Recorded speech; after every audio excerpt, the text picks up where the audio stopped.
Bem, companheiros, primeiro eu queria agradecer a presença de todos vocês, dizer que está faltando um ministro importante aqui, que é o companheiro Mauro Vieira, que está numa viagem internacional. Ele foi visitar a situação na Palestina, foi à Cisjordânia e foi visitar outros países também, levar um recado, uma mensagem dos brasileiros para lá.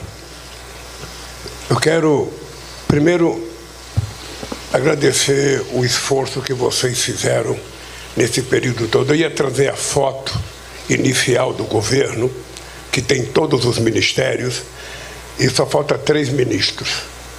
O general Gonçalves, porque pediu para sair em função dos acontecimentos do 8 de janeiro, a companheira Daniela, deputada federal, que era ministra do Turismo, que trocou de partido e, portanto, ela foi obrigada a sair porque trocou de partido, e a companheira Ana Moser, que, em função de um ajuste político, nós tivemos que fazer a troca dela. O restante, o Ministério continua intacto. Eu acho que é. E o Flávio Dino, porque foi promovido. Foi promovido e ele está hoje. Eu estava dizendo para o Lewandowski que era muito mais tranquilo ser ministro da Suprema Corte do que ser ministro da Justiça. O Flávio Dino também deve estar dizendo o mesmo. É muito melhor ser ministro da Suprema Corte do que ser ministro da Justiça. Bem, mas o que é importante é que cada um de vocês tem a exata noção de como vocês encontraram esse país no dia 1º de janeiro de 2023. Aliás, cada um de vocês sabem como vocês encontraram o ministério de vocês. Quase todos os ministérios defasados do ponto de vista de profissionais, alguns ministérios praticamente destruídos, que não funcionavam, alguns ministérios com menos da metade dos funcionários que precisavam, e a maioria deles sem políticas públicas que tivessem interesse de inclusão social, como nós tínhamos deixado quando passamos pelo governo. Então, todo mundo aqui tem ciência dos escombros que receberam quando nós tomamos posse dia 1º de janeiro. Todo mundo tem noção. E todo mundo tem noção do trabalho que vocês tiveram para reconstruir, para formatar novamente o Ministério. Eu sei quanta gente, sabe, ainda está reivindicando pessoas para poder suprir a deficiência do Ministério. Nós não conseguimos ainda suprir todas as demandas de concurso para vencer o obstáculo de muita gente que se aposentou, de muita gente que está perto de se aposentar e de muita gente que não tinha nenhum compromisso com política pública nesse país.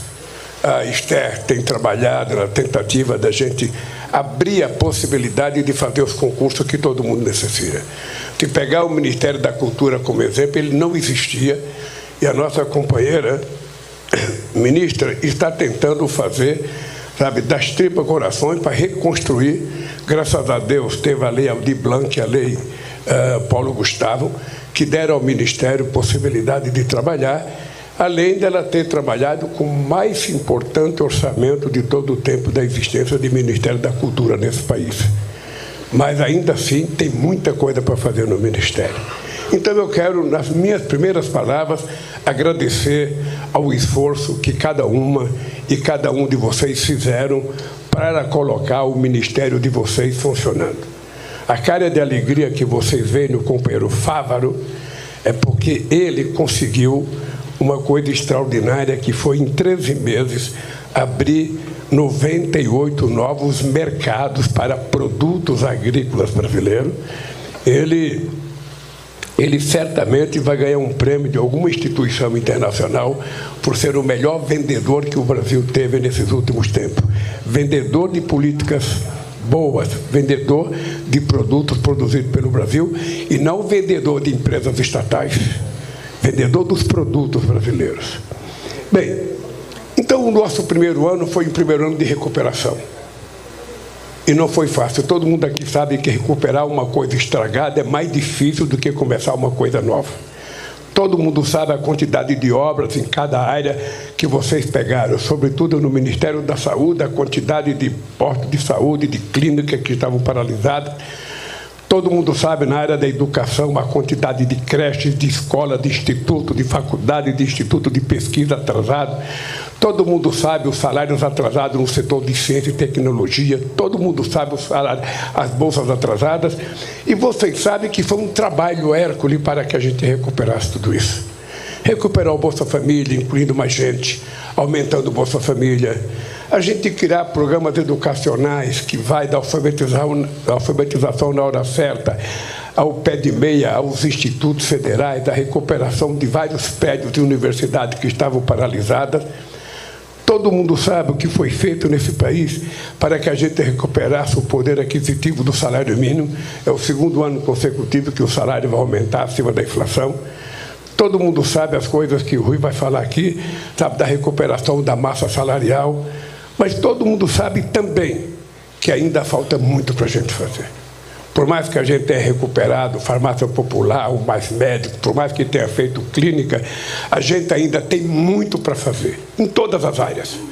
E muito não é nada estranho, é tudo aquilo que nós nos comprometemos a fazer durante a disputa eleitoral que nós fizemos nesse país. Então, nós temos compromissos para fazer as coisas bem feitas e fazer no tempo certo. E todos nós sabemos que, para quem perde a eleição, 4 anos demora muito. Mas para quem ganha 4 anos, passa muito. Nós já gastamos 1 ano e 3 meses do nosso mandato. E vocês percebem quão pouco nós fizemos e, ao mesmo tempo, quão muito nós fizemos. Eu duvido que alguém conseguisse fazer, se não fosse o esforço individual de cada um de vocês, se não fosse a compreensão do povo brasileiro, se não fosse o que eles dizem que nós temos um pouco de sorte, um pouco de muita sorte, que a gente chegasse na situação que nós estamos vivendo, que o Rui Costa vai apresentar para vocês. Isso tudo que nós fizemos é apenas o início, mas isso não basta. Nós vamos ter que fazer muito mais, porque o Brasil estava totalmente abandonado. O governo anterior, como vocês sabem, ele nunca se preocupou em governar esse país. Ele nunca se preocupou com a economia. Ele nunca se preocupou com política de inclusão social. Ele se preocupava em estimular o ódio entre as pessoas, estimular a mentira nesse país e continua fazendo do mesmo jeito. E nós hoje temos mais clareza do significado do 8 de janeiro, porque a gente já sabe o que aconteceu no mês de dezembro.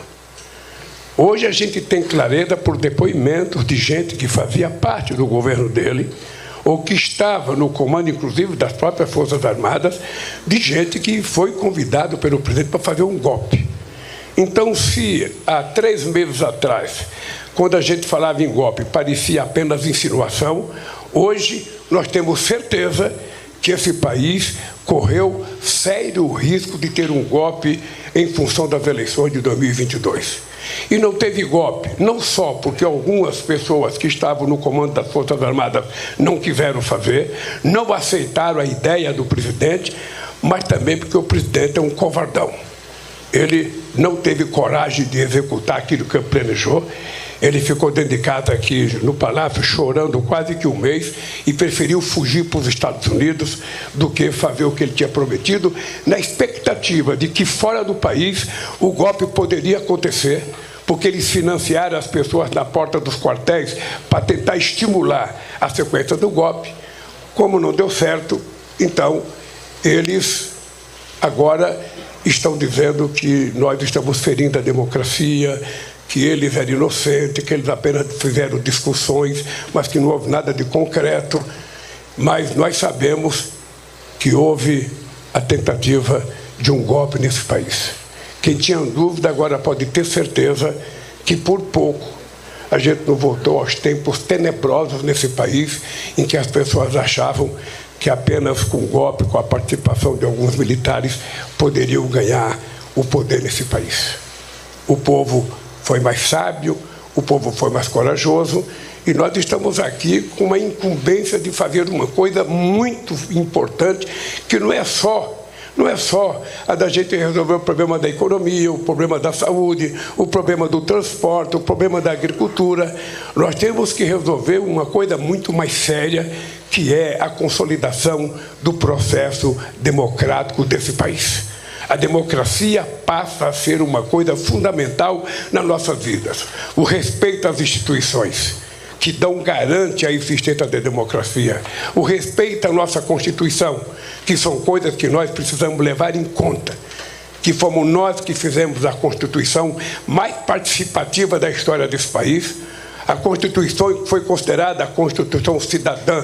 E eu tive o privilégio de aqui participar como deputado constituinte, junto com outros companheiros que estão aqui, e por isso nós temos que fazer um esforço imenso para garantir que a Constituição seja respeitada, para garantir que as instituições que garantem a democracia continuem funcionando, para garantir que a relação entre o Poder Executivo, o Legislativo e o Judiciário continue cada vez mais harmônica, cada um cumprindo com a sua tarefa, cada um cumprindo com a sua obrigação, mas que a gente saiba que a única possibilidade da gente reconstruir esse país e da gente fazer com que as famílias brasileiras possam viver um padrão de vida digno e decente é a gente consolidar o processo democrático e fazer as pessoas compreenderem o quanto a democracia é importante para a vida de cada um de nós.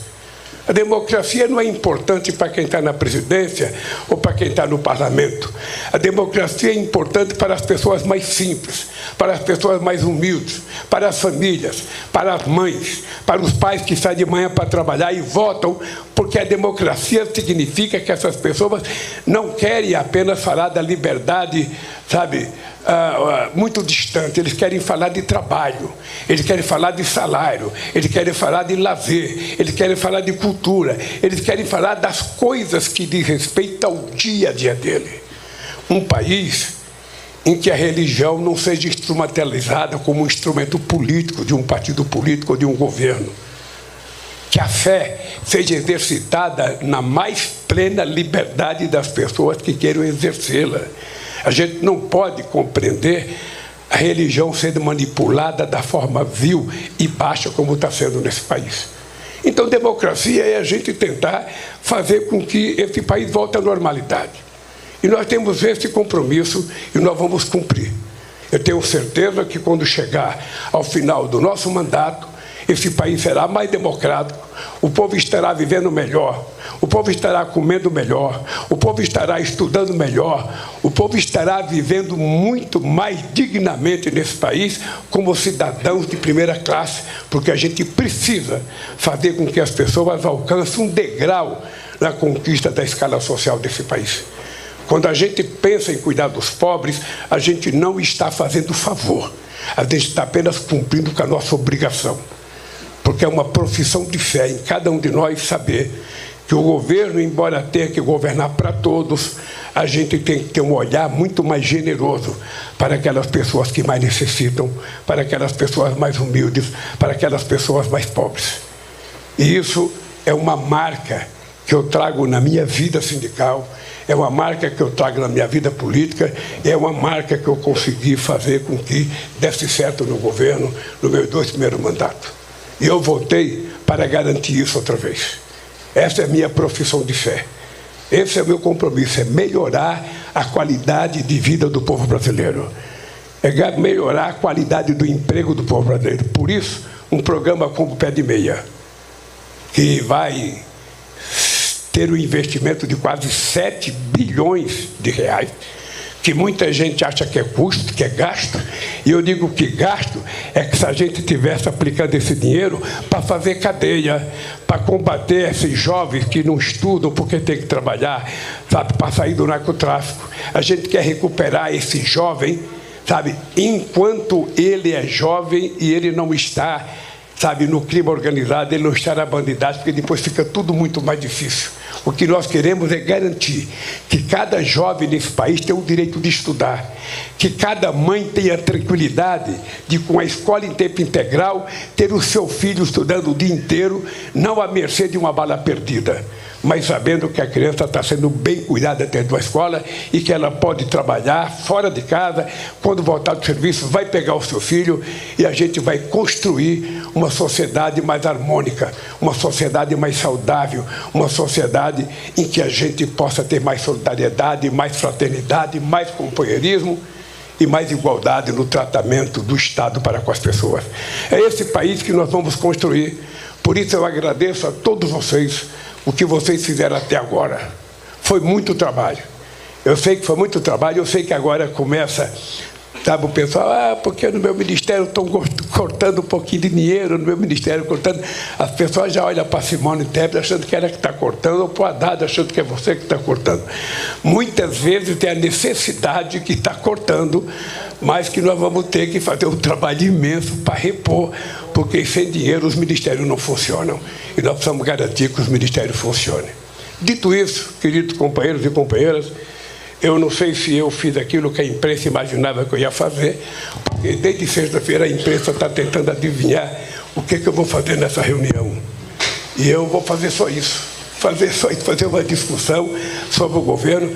Agora nós vamos mostrar para vocês, é importante que a imprensa preste atenção, porque agora o companheiro Rui Costa vai mostrar, não é nada do futuro, é o que aconteceu em 13 meses de governo nesse país. Quem não publicou pode publicar agora. E depois, Pimenta, isso fica sob a nossa responsabilidade. Porque se as pessoas não falam bem da gente ou bem das coisas que a gente fez, nós é que temos que falar. Então, é importante vocês prestarem atenção nos números que o Rui Costa vai apresentar, porque eu acho que vocês vão ficar surpresos com o que aconteceu nesse país, contra o pessimismo, muitas vezes vendido através de determinados editoriais, através de determinados meios de comunicação. Vocês vão perceber a surpresa para aqueles que não acreditam no que está acontecendo nesse país. Esse país vai crescer mais em 2024, ele cresceu mais em 2023, ele vai crescer mais em 2025 e vai crescer mais em 2026. E esse crescimento significa que o povo vai melhorar de vida. E isso é tudo aquilo que nós queremos e por isso nós estamos no governo. Eu agora passo a palavra ao nosso companheiro Rui Costa para ele falar das boas novas que vocês produziram nesse país nesses últimos 13 meses. Rui Costa, com a palavra.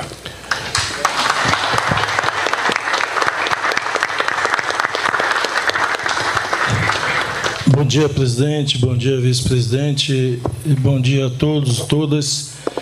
Eu quero iniciar, presidente. Nós vamos fazer uma apresentação de forma objetiva, mostrando os resultados do primeiro ano e, para melhor análise, a apresentação será feita de forma comparativa com os anos anteriores para cada item. E nós não fizemos um balanço por ministério. Nós pegamos por eixo de prioridades. E aqui serão mostrados indicadores, resultados físicos, resultados financeiros, que mostram para cada eixo o resultado do governo. Pode passar? Então, nós separamos nesses eixos o eixo cuidando das pessoas, cuidando das cidades, do campo e do meio ambiente, cuidando da economia, cuidando dos investimentos, cuidando do Pacto Federativo, do diálogo e da democracia e a política externa brasileira. Então, são esses eixos que nós pegamos. E aí, o cuidado das pessoas, cuidando das pessoas. Eu não vou ler cada item, vou passar direto ao gráfico, pode passar. E aqui nós temos o primeiro indicador, que é a menor taxa de desemprego desde 2015. O gráfico aparece apenas de 2017 para cá, mas é o menor desde 2015. E, portanto, nós vamos trabalhar para que, ao final do ano, em janeiro do ano que vem, nós possamos ter uma outra coluna expressando esta queda no mesmo ritmo que nós fizemos. Então, está aí o resultado do fruto, como disse o presidente, do trabalho da sociedade brasileira, do povo brasileiro, dos ministros de Estado. A segunda lâmina é a determinação do presidente de retomar a política de valorização do salário mínimo. E aí está apresentado um gráfico em linha, tendo como base zero o ano 2017, e dá para ver claramente a retomada e a inclinação da retomada da valorização do salário mínimo. Aí nós estamos apresentando a evolução do salário médio real e, portanto, essa política está expressa no indicador que a imprensa divulgou bastante aí nos últimos dias, que a massa salarial, o crescimento, é o maior desde o Plano Real, desde 1995. E, portanto, ela está expressa pela determinação do presidente de recuperar a massa salarial do país. Próximo gráfico, aqui tem, com as mudanças e a retomada do programa Bolsa Família, e aqui há se destacar que o programa de transferência de renda, que tinha sido modificado para unipessoal, volta ao conceito de cuidar das famílias brasileiras, das famílias que mais precisam, volta ao conceito de cuidar das crianças brasileiras e, portanto, aí tem o valor médio pago pelo Bolsa Família. Dá para ver claramente, mesmo comparado com a ação, e o Haddad sempre se refere a isso, uma ação direcionada em ano eleitoral, ao crescimento extemporâneo em ano eleitoral, mas dá para ver a retomada do crescimento do programa, agora estruturado e direcionado a cuidar das crianças e das famílias. Próximo. Aqui também, normalmente tem saído muita nota que se cortou pessoas do programa, mas aqui tem o número de pessoas atendidas pelo Bolsa Família. Aqui estão relatadas pessoas e não famílias.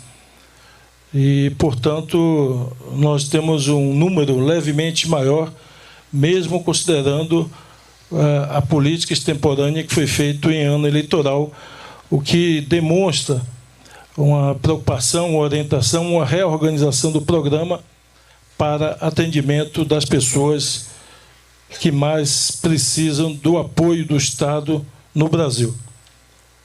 E aqui vamos para a área da saúde, que é a área que busca uma ação do governo federal no sentido de dar as mãos a estados, mas principalmente aos municípios brasileiros, no sentido de garantir médicos no sistema de atenção básica. Então, aí nós temos hoje o maior número de médicos, número de profissionais, dos mais médicos, dentro da política de reforço e de apoio aos municípios. E aqui há de se destacar, presidente, que, de alguma forma, a ajuda é muito mais expressiva e mais relevante para os municípios pequenos e médios desse país, que tem, evidente, uma receita menor, tem mais dificuldade de manter a atenção básica, e para esses municípios é fundamental essa participação do governo federal,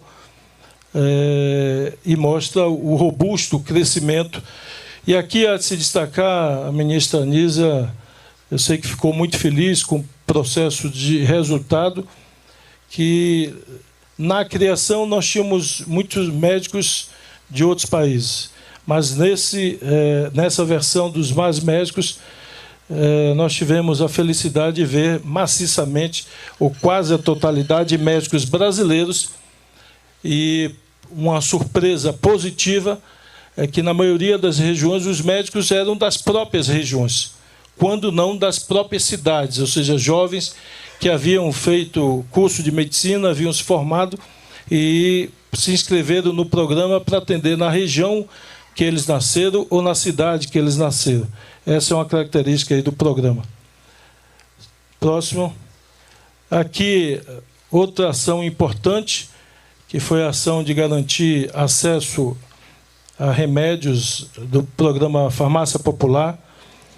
E também o programa foi modificado, transformando em gratuidade aquilo que as pessoas pagavam 50%. Isso não está expresso aqui. Aqui está expresso o número de pessoas que tiveram acesso, mas essas pessoas passaram a ter o remédio, o maior número de medicamentos, gratuitamente, porque antes o programa correspondia, em boa parte dos remédios, a ter um desconto de 50%. Isso significa também não só facilidade para acessar os remédios, mas significa que a renda dessas pessoas ficou com as famílias para a compra de alimentos ou para outros itens, e aumentou, aqui está expresso a quantidade de pessoas e o número de medicamentos também. A Simone me sopra ali para eu citar que ampliou também o leque de medicamentos.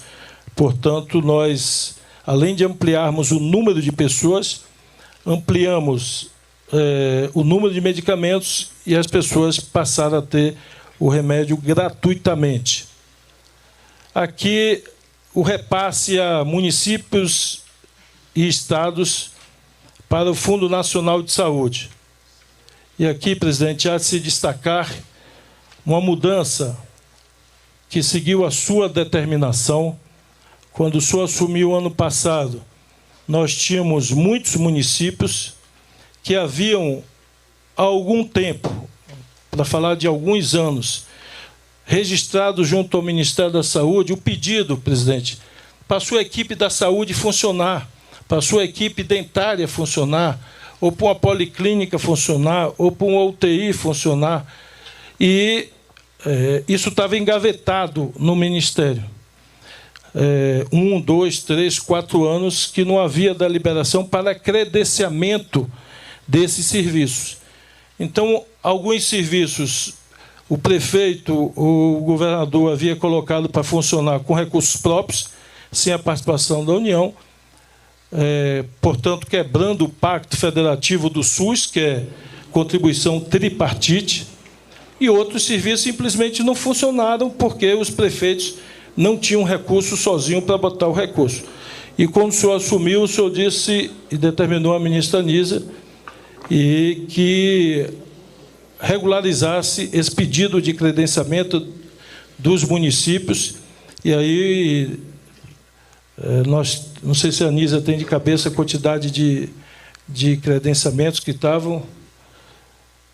O presidente está pedindo que eu fale com mais entusiasmo aqui.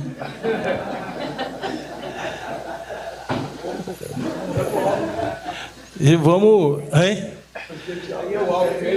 Foi o Alckmin que pediu para falar com mais entusiasmo aqui. Mas os números falam por si só aqui. Os números são muito expressivos e os gráficos. E a Anísia... Não sei se a Anísia tem de cabeça, Anísia, quantas equipes e quantos serviços. Eu me lembro que, na época, eram mais de 4 bilhões que você, na saída, você credenciou e que está expresso aí, presidente, pelo aumento do repasse de recursos a estados e municípios. E aqui eu vou insistir. Aqui é a expressão do que é cuidar de gente, cuidar das pessoas. Ou seja, é recurso que é executado pelo município na ponta, pelo estado na ponta, que diretamente está cuidando de gente. E a segunda coisa que isso aqui expressa, e aí eu saudando o ministro Padilha, a retomada do respeito ao Pacto Federativo, respeito ao município, ao Estado, independente de quem é o prefeito, a prefeita, o governador, a governadora. Aqui não olhou quem estava com pedido no Ministério da Saúde, se era um prefeito amigo ou adversário, se era um governador amigo ou adversário. Foi incorporado e foi credenciado todos os pedidos que tinham no Ministério da Saúde, dos serviços que os prefeitos, as prefeitas queriam colocar em funcionamento. Ampliação dos recursos do SAMU, que também viam patinando, e os municípios com dificuldade de manter o SAMU em funcionamento, e aí o gráfico apresenta um crescimento aí de 17% do crescimento do repasse do SAMU, também numa demonstração clara da relação federativa e do apoio a uma ação direta, e essa é uma marca, com certeza, muito forte no Brasil, o SAMU, e de uma assistência extraordinária para atender quem está em desespero na hora da dor, na hora do acidente. E, além de atualizar o repasse, foi ampliado o número de equipes e os vazios, preenchidos vazios, para que isso ficasse resolvido. E aqui nós vamos para a área da educação, uma área importantíssima, presidente, e o ministro Camilo aqui, o ano passado, eu sei que era uma pauta que ele vinha buscando resolver, um crescimento de 48% no valor da merenda escolar. E aí nunca é demais lembrar que muitas famílias e muitas crianças têm a sua principal refeição na escola. Isso o repasse, a ajuda que o governo federal dá. Isso aqui não é o todo que se gasta no Brasil de merenda escolar, é evidente. Isso aqui é o repasse do governo federal, a ajuda do governo federal a municípios e a Estado para reforçar a alimentação escolar. E aí um crescimento de 48%. Próxima lâmina, essa é a política que o presidente definiu, que quer, ao final do seu mandato, deixar como marca que é a escola em tempo integral, que só esse ano nós acrescentamos mais 1 milhão de jovens em municípios e na rede estaduais a mais no tempo integral, repassando um valor adicional. Houve, inclusive, presidente, um repasse já o ano passado para que as escolas pudessem se preparar para receber esse 1 milhão de estudantes esse ano que já estão cursando o tempo integral. Os prefeitos e governadores aderiram, indicaram quais escolas iriam funcionar em tempo integral, quantos alunos em cada escola, que somam um total de mais 1 milhão de alunos esse ano. Então, esse é um gráfico que nós haveremos de fazer crescer para o ano letivo do ano que vem. Foi lançado agora, presidente, não só 1.100 creches, mas quase 700 e poucas escolas em tempo integral do PAC, para que essas escolas possam, ao seu término, também absorver alunos do tempo integral. Então, é o maior valor. O gráfico aí, presidente, fala por si só. Ou seja, aí está expresso a prioridade do presidente, e essa é uma política que, como foi dita, não só os dados, os indicadores apontam que a aprendizagem é melhor no tempo integral, mas é a oportunidade do jovem ter, além da educação formal, ter acesso a uma educação profissional no contraturno, ter acesso a atividades culturais dentro da escola e ter acesso a atividades esportivas dentro da escola. Então, você incorpora o conceito mais amplo de cidadania e de educação, além do conceito estrito sensu de aprendizagem das matérias. E, como efeito, Lewandowski, dessa medida, é a proteção da família e do jovem, porque retira ele, em muitas comunidades vulneráveis, retira ele da exposição de, muitas vezes, estar na rua, no contraturno da escola. E, portanto, esse é um grande desejo das mães, principalmente, eu diria dos pais também, mas é um grande desejo das mães, das mulheres, em ver seus filhos tendo acesso à plenitude do que é uma escola integral, sem se falar que nós estamos estimulando também, e alguns estados e municípios já estão fazendo isso, presidente, muitos, oferecendo também assistência à saúde dentária nas escolas de tempo integral. Ou seja, você dá uma assistência integral a esse jovem e, portanto, nós temos uma expectativa grande de resultado com essa política. Resultado no crescimento da aprendizagem, resultado na expectativa dessa educação integral ao ser humano jovem, mas também um resultado, nós esperamos, na redução da taxa de criminalidade e na redução da exposição desse jovem à vulnerabilidade. Então, esse programa aqui está associado com outros, a exemplo da educação profissional. Próximo é algo também muito caro ao presidente e ao ministro Camilo, que é a alfabetização na idade certa, e, para isso, o ministro fez uma grande mobilização com municípios do Brasil inteiro, no sentido de haver uma grande mobilização para que nós consigamos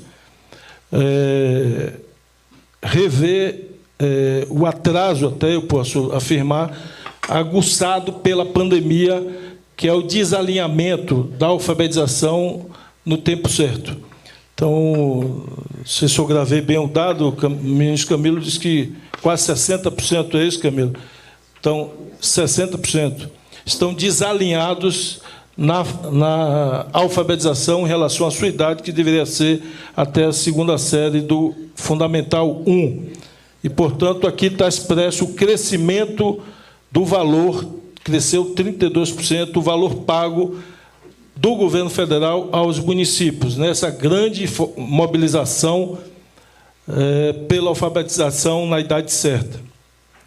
E aqui saudar a nossa ministra da Cultura, e que está sorrindo bastante com os recursos disponíveis aí. Está pedindo mais recursos? Se muita gente você está pedindo mais recursos. Mas aqui tem um conceito que eu acho importante. Aqui não é valor, viu? Chamar a atenção da imprensa. Isso aí é número de propostas autorizadas a captar recursos da iniciativa privada para projetos culturais. Ou seja, o Ministério voltou a analisar propostas que tinham lá e autorizar que essas propostas possam captar recursos da iniciativa privada dentro da Lei Rouanet. Então, isso aqui significa a democratização também do acesso a essa fonte de financiamento, presidente. Porque, quando o Ministério afunila e analisa poucas propostas, corre o risco de analisar, eventualmente, segmentando regionalmente no país, ou priorizando a análise de projetos de uma só região, ou, eventualmente, pelo tamanho do projeto.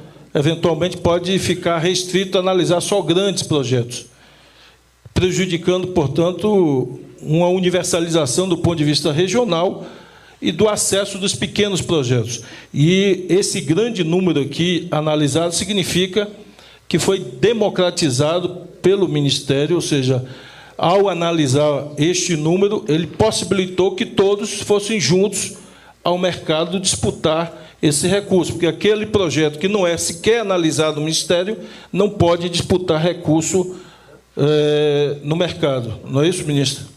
Falei direitinho? Então, tá.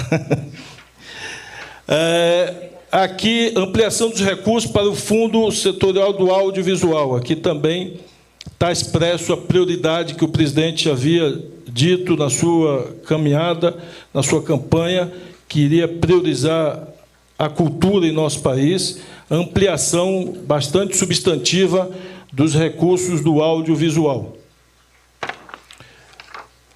Aqui, o maior número do Bolsa Atleta, também no Ministério do Esporte, e, com certeza, nós haveremos de, ao final do ano, estar comemorando um crescimento desse gráfico aqui. Não tenho dúvida não, Fufuca, com certeza nós haveremos de apresentar um maior número de estimulando, inclusive a partir das escolas de tempo integral, que jovens, é evidente, que mostrarem melhor desempenho ou uma vocação para a prática do esporte profissional, possam se utilizar das diversas bolsas e acessar a prática esportiva. E aqui, saudando a ministra Luciana, nós vamos para a área da pesquisa, que também mostra um aumento bastante expressivo do valor das bolsas de pesquisa e pós-graduação. Então, de novo, o gráfico apresenta por si só o crescimento de 41%, no crescimento do incentivo à pesquisa e à pós-graduação. Ou seja, aqui nós não estamos falando, presidente, o senhor se referiu na sua fala, de anúncio ou de expectativa. Nós estamos falando aqui de resultados concretos, obtidos e transformados em números, em gráficos, para não ter a menor dúvida do que é que nós estamos apresentando. E aqui na área da segurança pública, uma área tão sensível, de uma preocupação hoje de todas as famílias brasileiras, o aumento do repasse aos estados do Fundo Nacional de Segurança Pública, um aumento de 19%, onde o presidente solicitou, desde o início do seu mandato, um diálogo intenso do ministro da Justiça com cada governador, cada governadora, para interagir sobre as necessidades, sobre os projetos e, evidente, apoiando com repasse de recursos para esses estados. E aí nós vamos para o próximo eixo, presidente, que é o eixo cuidando das cidades, do campo e do meio ambiente. Pode passar. E aqui a ministra Marina divulgou bastante, está trabalhando agora para esse resultado alcançar os outros biomas do país, inclusive o Cerrado. Nós fizemos reuniões, faremos, presidente, em breve, reunião com os governadores, através dos consórcios, inicialmente do Nordeste, do Centro-Oeste e do Norte, buscando alcançar resultados semelhantes também para o Cerrado. Principalmente buscando aqui, presidente, integrar a base de dados, os sistemas do governo federal com os estados. Porque nós temos aqui a supressão, principalmente em outros biomas, a supressão legal, aquilo que a lei permite, da supressão ilegal. E há, segundo os nossos diagnósticos, o maior dilema nosso é conseguir sintonizar os sistemas para que o governo federal possa, em parceria com os estados, ajudar os estados, inclusive, nessa fiscalização para alcançar o desmatamento ilegal zero no curto espaço de tempo em outros biomas, a exemplo do Cerrado. Então, nós estamos programando uma reunião com governadores, utilizando a ferramenta dos consórcios regionais, e em breve nós faremos essa reunião para alcançar também esse resultado em outros. Mas aí mostra a queda, e que nós vamos perseguir esse ano também com diversas medidas, com a ação do IBAMA, ação dos órgãos de fiscalização, para que esse número também, ao final do ano, já represente uma queda ainda maior do desmatamento na Amazônia. E aqui, ao saudar o ministro Fávaro, falar aqui do Plano Safra, e também um crescimento de 11%, o maior plano safra da história do Brasil, e isso tanto para a agricultura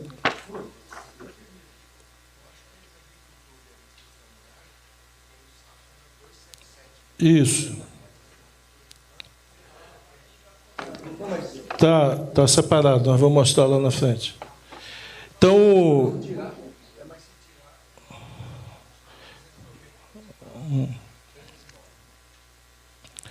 Então, aqui mostro o maior crescimento da história, recorde da produção de grãos. O Brasil cresceu 18% da produção de grãos, e com todos esses mercados que o presidente se referiu, que nós conseguimos abrir, haveremos de conseguir mais mercados esse ano, não só para a proteína, mas também para a venda de grãos. Nós haveremos de crescer tanto a produção de proteína e a exportação, como também de grãos. O crescimento das exportações do agronegócio, crescimento aí do conjunto do agronegócio, 5%, e o Plano Safra da Agricultura Familiar, 54,6%, um crescimento de 10%. E aqui nós temos que destacar a orientação para que nós crescêssemos, presidente, também de forma diversificada regionalmente, ou seja, buscando fazer com que outras regiões acessem assistência técnica, acessem o crédito, para não ficar concentrado em apenas algumas regiões do país. Aqui é uma orientação sua e feita pelo ministro, no sentido de diversificar ao máximo regionalmente esse crescimento.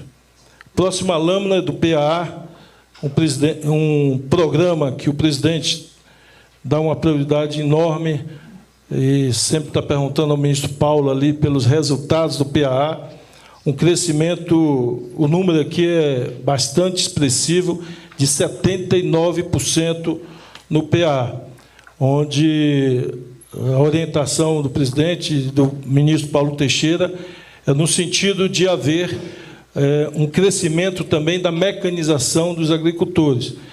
Não somente a mecanização individual, ou seja, de cada família ou de cada agricultor ter uma máquina, mas a mecanização através de cooperativas, de associações, que possam ser...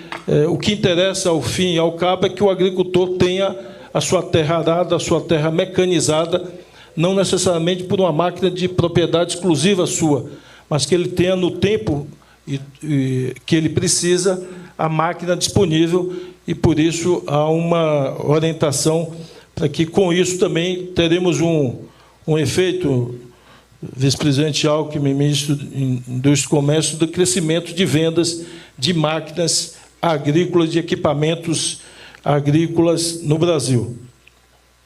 A retomada do investimento em água, e aqui o ministro Valdez, o ministro das Cidades, que são os dois lugares onde nós temos investimento em água, aqui está expresso o crescimento dos investimentos em áreas rurais. O ministro Valdez diz que completa 1 milhão do sistema simplificado,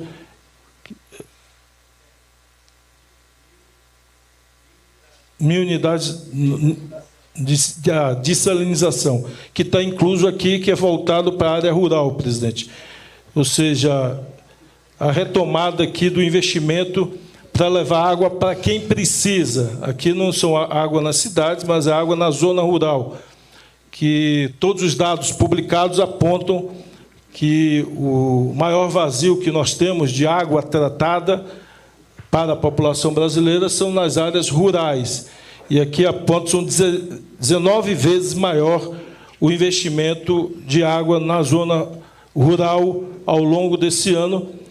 E como começamos a rodar, retomar esse programa, presidente,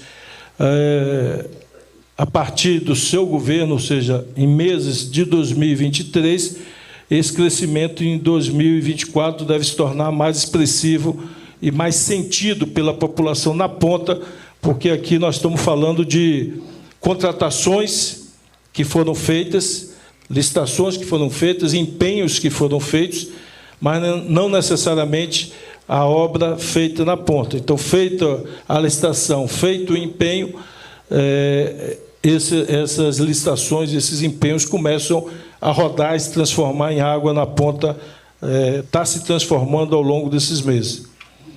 E aqui, o ministro Alexandre, ampliação dos recursos do Luz para Todos. Nós colocamos a meta, presidente, de buscar no Nordeste zerar e alcançar 100% do Luz para Todos ainda no seu governo e buscar, se não zerar, alcançar 100% no Norte, chegar muito próximo disso.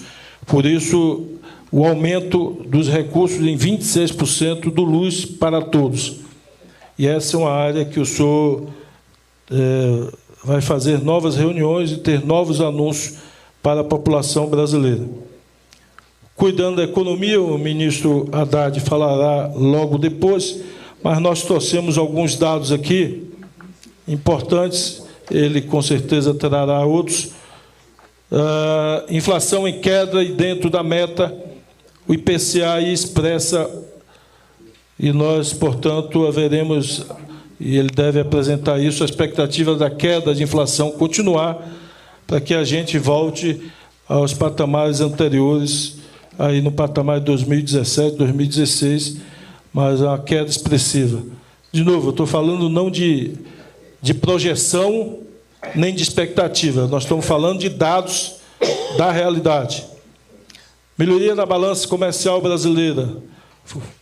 Aí, de novo, é um gráfico muito forte que expressa o esforço, e aqui eu quero destacar, presidente, o esforço que o senhor fez em viajar pelo mundo, em reapresentar o Brasil para o mundo e restabelecer as relações diplomáticas, as relações comerciais do mundo com o Brasil. E isso tudo se traduz na volta do comércio internacional do Brasil, se traduz em... Pode-se ler aqui, quando se exporta mais, você pode ler aumento do emprego, é por isso que reduziu o desemprego, aumento da renda, é por isso que a renda aumentou, e essa tendência continuará, porque um volume grande de mercados e de relações diplomáticas abertas pelo presidente vão se materializando ao longo dos meses desse ano em crescimento das exportações, crescimento do emprego e da renda no país. Então, isso aqui, eu diria que é um esforço grande da retomada e das viagens do presidente pelo mundo. Como o presidente diz, é o olho no olho, no apertar da mão, de reapresentar o país e dizer: o Brasil está de volta para fazer relações diplomáticas, o Brasil está de volta para fazer negócios, temos produtos a vender, e isso também se traduz, presidente, saindo dessa lâmina, mas, ao mesmo tempo, o senhor se reuniu semana passada com indústrias automobilísticas. Nós temos aí um anúncio que chegam perto de 120 bilhões de reais em investimento nas indústrias automobilísticas. São, além das indústrias instaladas no Brasil, novos fabricantes chegam para se instalar no Brasil, começaram a montagem das fábricas, ao todo 120 bilhões de investimento. E todos eles, ao apresentarem o resultado dos investimentos ao presidente, dizem: parte dessa produção será para exportação. Então, além de aumentar o investimento em tecnologia, o investimento de energia limpa, além de aumentar o investimento em emprego, nós teremos também, fruto desses investimentos agora iniciados, no futuro breve, um aumento das exportações, inclusive do setor automotivo. Próxima lâmina, também, a partir, eu diria, das viagens do presidente, da credibilidade do presidente internacionalmente, e o presidente, mesmo aqui no Brasil, tem repetido sistematicamente que o governo dele vai afirmar a segurança jurídica, a previsibilidade dos investimentos e, portanto, isso tudo sinalizou para o mundo uma queda do chamado Risco Brasil, e o resultado da queda do Risco Brasil é a redução da taxa de juros. O desejo de mais investidores do mundo inteiro olharem para o Brasil e se sentirem mais seguros para fazer os investimentos. E, por isso, também o Brasil ocupou aí, se eu não me engano, a segunda posição em volume de investimento externo no mundo. E a expectativa nossa é que este crescimento deve continuar de volume de investimento e, portanto, de redução do chamado Risco Brasil. Aqui a volta da confiança do consumidor cresceu 6%, ou seja, o consumidor volta a ter confiança no país. Próxima lâmina, os recursos de investimento em ciência e tecnologia. Aqui também é uma lâmina que o gráfico é muito forte, o que aponta o conceito do nosso governo de acreditar na educação, como já foi dito, educação pré-escolar, educação básica, mas também na educação superior e no investimento em ciência e tecnologia. Não se faz disputa o crescimento industrial hoje, ou mesmo do agronegócio, sem investir em tecnologia, em pesquisa e ciência, e aí os números estão muito expressivos quando relatam aqui os investimentos, além investimentos diretos com recurso público, mas também investimentos pelo Fundo de Ciência e Tecnologia. Aqui estão em número de projetos financiados. Lá, a lâmina anterior, nós estamos falando de valores. Aqui estamos falando de quantidade de projetos financiados. E aqui, mais uma vez, o gráfico, olha a série histórica, fala por si mesmo.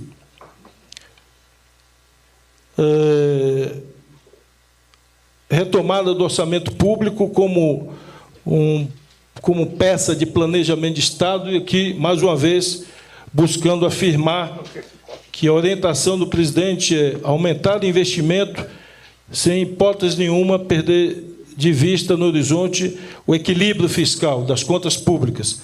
Então, esse é a busca que nós estamos fazendo, continuaremos fazendo, não abrindo mão do equilíbrio fiscal, mas buscando garantir investimentos nas áreas que mais precisa para cuidar das pessoas, cuidar de gente. E aí, presidente, vamos aos investimentos, pode passar. Aqui, mais uma vez, está expresso um gráfico que não é o maior da história desde 2010, mas ele mostra de forma expressiva o crescimento. Aqui eu quero destacar, esse não é uma fonte governamental, é da ABDIB, e que mostra o forte crescimento do setor privado. Então, o setor privado voltou a acreditar no país, voltou a investir no país. Então, é visível um crescimento do investimento público, mas um crescimento maior ainda do setor privado, que redunda em um crescimento médio de 20%.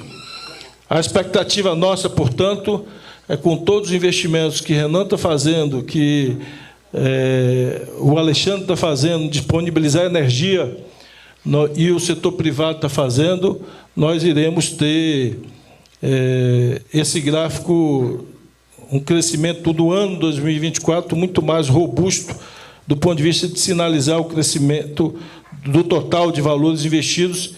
E, com certeza, presidente, acho que em 2024 a gente alcança uma coluna que vai ser o maior da série histórica, o maior número da série histórica. Não tenho dúvida nessa expectativa que em 2024 nós construiremos com o setor privado o maior investimento da série histórica brasileira. Esse ano já foi o maior investimento privado da história. O gráfico mostra aí. O gráfico, se você olhar o investimento privado dos anos anteriores, se você olhar desde 2010, era 103, 120, 125, 138, 113, e esse ano pulou para 165. Então, o privado já é o maior desde 2010, mas a grande diferença é que o público é um pouco mais da metade do que era em 2014. E, portanto, em 2024 nos permite afirmar... Não. Preços constantes de hoje. Preço constante de hoje. Crescimento... Acho que é nominal, né? É nominal? Preços constantes. Crescimento do valor público geral da União, do investimento. Aí, de novo, volta ao planejamento de Estado, ao investimento. E aqui, mais uma vez, sendo redundante, mas afirmando, é a busca pelo investimento dentro dos limites do equilíbrio fiscal das contas públicas, ou seja, com responsabilidade fiscal, mas não perdendo no horizonte a expectativa de investir em hospital, em unidade básica de saúde, em escola, em creche, em estrada, em porto, enfim, investir naquilo que faz gerar emprego e cuidar das pessoas. Bancos públicos retornam o papel de indutores do investimento. E aqui é fundamental, porque aqui nós já não estamos falando de investimento direto do orçamento, mas nós estamos falando de orientação do presidente da República, diretamente aos atores e agentes que fazem política econômica, política de crédito, que, com responsabilidade, garantindo os mesmos patamares de segurança no empréstimo, ou seja, para não elevar taxa de inadimplência, mas que disponibilizem recursos para quem quer investir.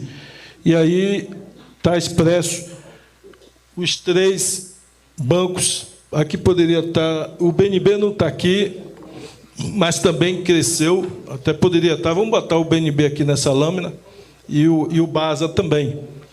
Vamos corrigir o gráfico e botar o BNB e o BASA, mas dá para ver claramente, presidente, o BNDES volta a ser, de fato, um banco de fomento, volta a investir no país, e os outros bancos também, tanto a Caixa como o Banco do Brasil, crescem o seu investimento. E o resultado aqui desse crescimento do investimento privado e o crescimento do investimento público está traduzido no crescimento do emprego na construção civil, que é maior, presidente, do que a média do crescimento do emprego formal em geral, um aumento de 6,6%, ou seja, o crescimento na construção civil, que é a grande resposta quando se vai fazer investimento, mesmo para montar uma fábrica, antes de instalar os equipamentos, você tem que fazer a construção civil. Então, a primeira resposta que se percebe da volta do investimento é no aumento da mão de obra, do emprego da construção civil. E aqui está, saudar ali o ministro Jader, a grande boa notícia, presidente, que aqui não está só a volta do Minha Casa Minha Vida. Aqui está a volta do Minha Casa Minha Vida, a retomada de 180 mil habitações que estavam abandonadas, algumas com 90% de execução, e que tiveram regressão, presidente, no percentual da obra, que, ao ficarem abandonadas, elas foram saqueadas, e uma obra que estava com 90% voltou ao patamar de 70% ou de 60%, porque equipamentos, materiais foram furtados. E, portanto, é a volta do Minha Casa Minha Vida, mas aqui também volta, que está expresso com o gráfico anterior, a confiança da população, a confiança das famílias. As famílias voltaram a buscar um terço, 2 terços não, ou seja, que mostra que o povo brasileiro, que as famílias voltaram a acreditar no país, voltaram ao desejo de financiar uma casa própria. Então, houve não só o crescimento da faixa 1 do Minha Casa Minha Vida, mas a faixa 2. E aqui, só lembrando, presidente, que nós fizemos uma pequena mudança na faixa 2, para estimular que aquela família que estava no limite de renda entre a faixa 1 e a faixa 2, uma curva linear. Com isso, presidente, aquilo que o senhor muitas vezes falava, de que uma família que tem uma renda um pouquinho melhor, ele quer um apartamento ou uma casa um pouquinho melhor. E o resultado foi espetacular. Uma demanda grande que antes estava prevista para a faixa 1, as próprias famílias buscaram a faixa 2, buscaram um financiamento maior, com uma casa maior, com um apartamento maior. Então, o resultado é um crescimento de 32,6% das vendas de imóveis. E nós acreditamos que esse ano, como Minha Casa Minha Vida mais fortemente começa a ter as autorizações, hein? nós vamos ter uma projeção ali de 550 mil, só de financiamento. Então, a expectativa nossa é muito positiva, otimista para esse ano.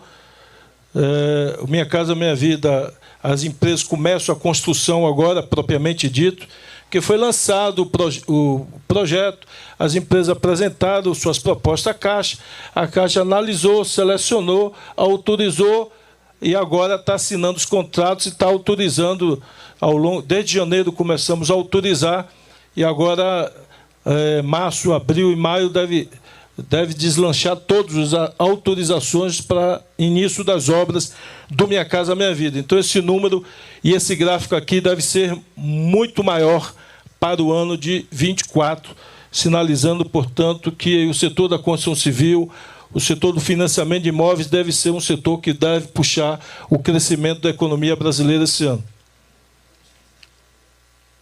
E aqui nós vamos para a expansão da geração de energia eólica e solar.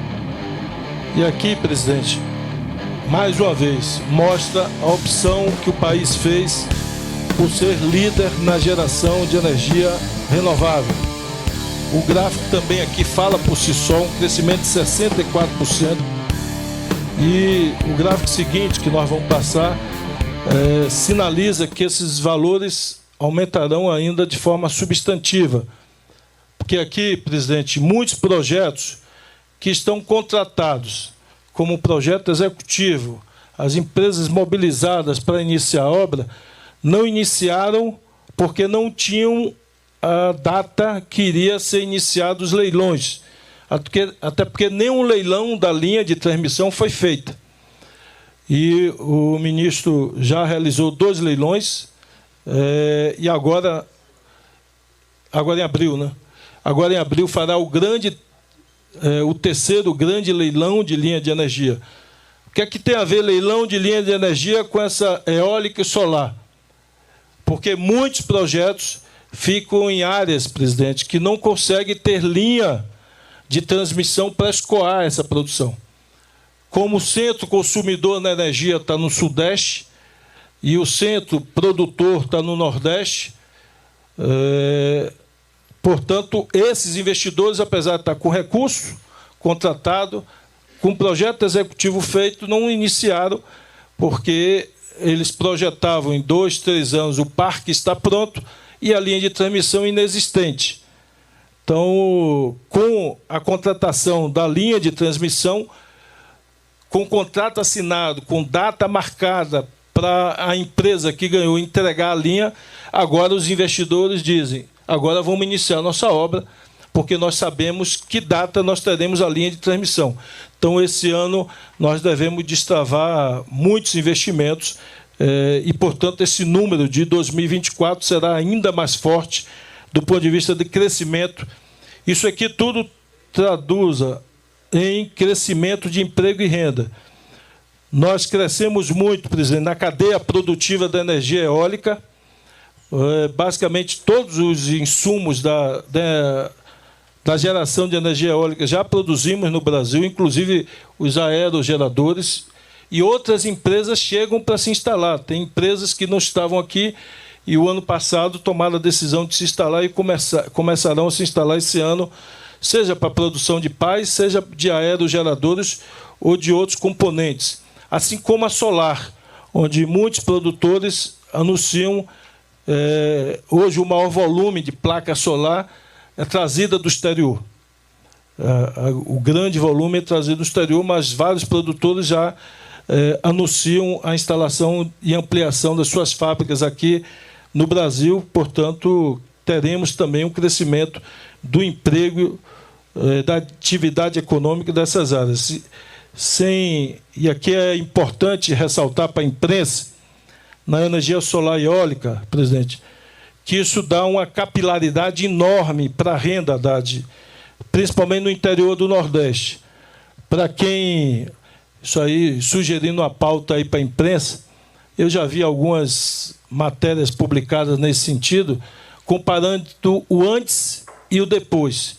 Aquelas cidades que tiveram investimento em eólica e solar, mudaram sua dinâmica econômica, mudaram o padrão de renda, até porque, no caso da eólica, elas não viram proprietárias das áreas, elas fazem uma espécie de arrendamento e pagamento mensal pelo uso para instalar a torre nessas propriedades. Como, em geral, presidente, essas torres são instaladas em áreas mais altas, e áreas mais altas são mais pobres do ponto de vista da agricultura. É área de muita pedra, área de pouco material orgânico, então são áreas não agricultáveis. E, em geral, na divisão de propriedade, os mais ricos sempre optaram e tiveram dinheiro para comprar terras melhores. E os mais pobres sempre ficaram com as terras piores.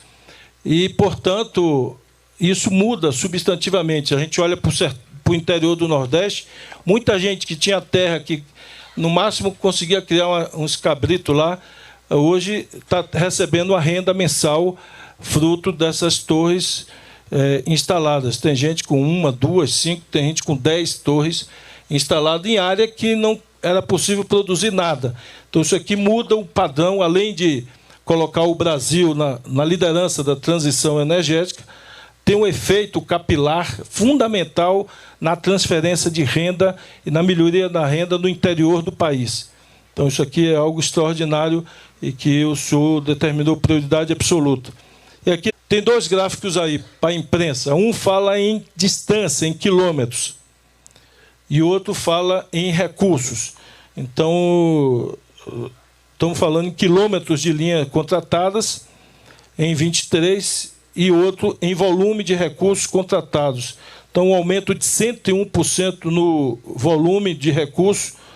E, como eu disse antes, daqui a alguns dias, nós estamos fazendo o grande e maior leilão dos 3 leilões, e isso também deve expressar um gráfico ainda maior que esse para o ano de 24. E aqui, saudando aqui o ministro Renan, que está ali dialogando sobre as estradas para beneficiar a agricultura, com o ministro Fávaro, que ele sempre pede para ajudar nas estradas vicinais, não é isso, ministro? Ele não pode ver o ministro Renan que cola ali no pescoço para conversar. Mas aqui, presidente, está de novo expresso a mudança completa de prioridade que o senhor determinou ao ministro Renan. Eu chamo a atenção da imprensa, tem um índice que o DENIS apropria e divulga, que é índice de qualidade das rodovias. Vocês podem olhar, em 2016, o índice estava em 68%. Esse índice veio caindo até chegar, isso em média, né, no Brasil, é valor médio, até 52%. Só no ano de 23, com o ritmo acelerado do Ministério do Transporte e liderando os investimentos, ele não, só vê que ele não reclama de recurso. A luta com ele é para ele executar tudo. Você vê que ele é o único ministro que não reclama de recurso. Uma elevação de 29% aí nos investimentos, na melhoria, e 52% nos investimentos. Então, para 24, presidente, nós devemos, portanto, ministro Renan, podemos dizer que vamos caminhar para os 80%, é isso? A meta é 80%. Até o final do mandato do presidente chegar à meta de 80%. Então, pode anotar aí, viu, e perseguir essa meta, viu, ministro? Já foi tornado público aqui para a imprensa, então anote aí a meta até o final do mandato, 80% de padrão de qualidade das estradas federais. E é evidente que isso vai requerer, né, um investimento correspondente a essa melhoria. Aqui estão os investimentos em portos, também um crescimento de 76%, e considerando que nós estamos, portanto, esse ano prevendo, presidente, um maior investimento, inclusive da iniciativa privada, com vários projetos em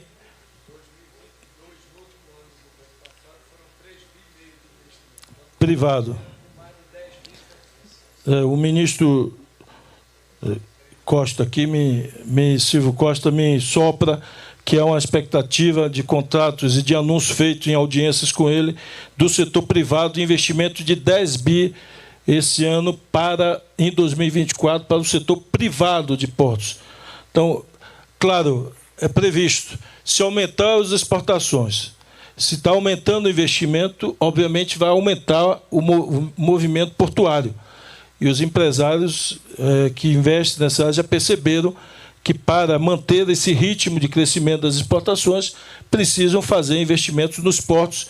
E o ministro aqui me auxilia, já anunciado para ele investimento de 10 bilhões nos portos privados ou nas concessões públicas. E aqui, presidente, aqui não é gráfico, mas aqui são valores, valores da democracia, valores das relações humanas, do respeito. Então, união dos poderes para enfrentar o ataque à democracia, aumento do repasse a estados e municípios. Aqui a ministra Esther, que está dialogando com servidores públicos, um reajuste de 9%, 9 mil vagas de concurso público, com algo inovador, feito pela primeira vez, é isso, Esther? Na história do Brasil, um concurso nacional unificado, com 9 mil vagas, é algo inédito que eu diria que caiu no agrado aí dos chamados concurseiros, né? Mas há, de fato, um reconhecimento para essa iniciativa positiva do Ministério da Gestão de fazer um concurso unificado, onde possibilita e democratiza o acesso.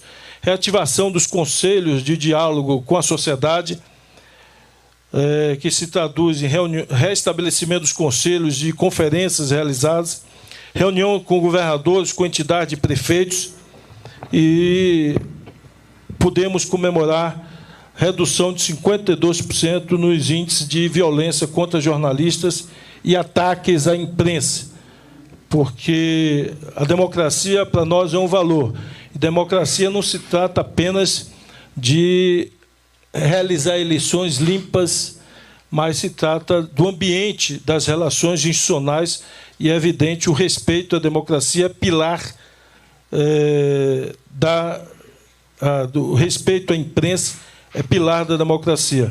E aqui a política externa, eu já me referi antes. Só acrescentaria aí a realização do PPA participativo, que foi um momento muito importante. Sim, importante ressaltar a mobilização da Secretaria-Geral com o Ministério do Planejamento, numa mobilização também muito expressiva pelo país inteiro, rodar os 27 estados para a preparação do PPA, escutando a sociedade. E aqui está escrito e materializado, eu não vou ler, para a gente ganhar tempo, presidente, aquilo que eu já me referi sobre a retomada das relações internacionais. Isso tudo se traduz não só em diplomacia, em respeito e reconstrução da imagem do Brasil, mas é importante dizer que isso se traduz em negócios. E negócios significa emprego, trabalho para as pessoas. Se uma fábrica, se uma área rural aumenta a exportação, ou uma fábrica aumenta a sua exportação, ela vai precisar ampliar, ela vai precisar contratar mais gente, vai aumentar a massa salarial distribuída naquela cidade, naquela região, aumenta a atividade comercial, aumenta o emprego no comércio. Portanto, retomar as relações econômicas internacionais do Brasil, ela é fundamental. Dito isso, nós vamos trabalhar juntos, agora não só, presidente, em diálogo com governadores, que nós já começamos há 2 semanas, para acelerar a execução do PAC, que passa por praticamente todos os ministérios. Mas agora, com PAC Seleções, também acelerar com os municípios, para que a gente também acelere o início das obras que nós selecionamos no PAC Seleções. E, no mais, agradecer aqui a cada ministra, a cada ministro, esses resultados e outros gráficos. Se algum ministro tem algum tema aqui relevante que a gente não expressou aqui, eu peço que, depois da reunião, a gente pode nos procurar para a gente incorporar o gráfico que está faltando. Tenho uma convicção, meu agradecimento a cada um dos ministros e ministras pelo trabalho em conjunto, e nós haveremos de trabalhar juntos, presidente, para o final do ano, em dezembro, ou em janeiro do ano que vem, fazer uma nova apresentação, e com certeza todos contribuirão para que dados concretos, não discurso, gráficos concretos, informações possam ser apresentadas à imprensa, mostrando a continuidade desse crescimento nos diversos indicadores que refletem a economia brasileira, refletem o cuidado com as pessoas, saúde, educação, com cuidado e bem-estar da infraestrutura, da logística, a redução do custo do Brasil, que o senhor está orientando para que esse país cresça de forma sustentável. Muito obrigado, presidente.